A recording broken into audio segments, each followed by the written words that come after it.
une vaste question de savoir si le débat démocratique favorise le lien social. Disons que la probabilité que le lien social se construise ou se maintienne, elle est plus forte lorsqu'il y a un vrai débat public, très clairement. Il n'y a pas forcément de corrélation entre la démocratie et la justice sociale. Mais ce qu'on sait, c'est que sans démocratie, il n'y a jamais de justice sociale, parce que les plus forts, finalement, prennent tout.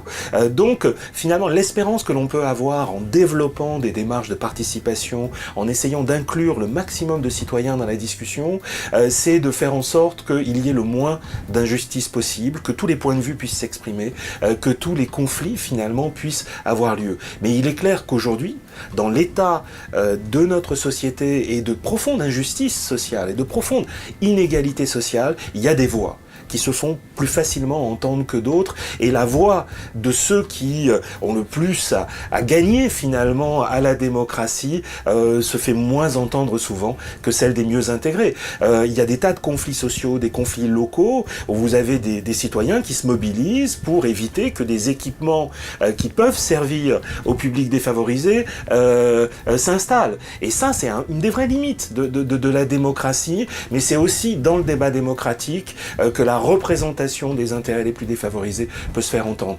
Moi, je suis absolument convaincu.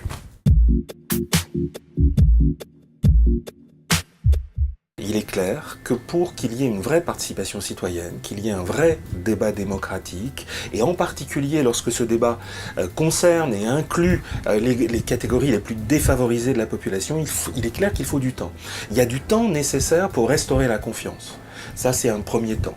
Il y a du temps nécessaire pour, d'un certain point de vue, acquérir de l'information, pour approfondir son information. L'un des drames, finalement, de la période actuelle, c'est que l'éducation populaire ne fasse plus son travail. Donc, il faut reconstituer des savoirs, reconstituer des modes de connaissances qui sont plus aujourd'hui partagés par ces groupes sociaux. Donc, le temps est un impératif. Or, la plupart du temps, les concertations, les expériences de participation sacrifient le temps, et on demande finalement de restaurer la confiance et de former les citoyens en un temps qui est infiniment trop court, et il est normal que ça ne marche pas. Ce que nous apprend la démocratie participative et les expériences qu'on a pu observer, c'est qu'il y a des groupes sociaux, et en particulier les personnes désaffiliées, pour qui la participation est beaucoup plus coûteuse que pour les groupes sociaux les mieux intégrés. Pour ces gens-là, finalement, participer, c'est s'exposer publiquement, et ils n'ont pas forcément ni la confiance en eux, ni les outils, notamment les outils d'expression, qui leur permettent de s'intégrer facilement dans des débats publics, dans des délibérations collectives.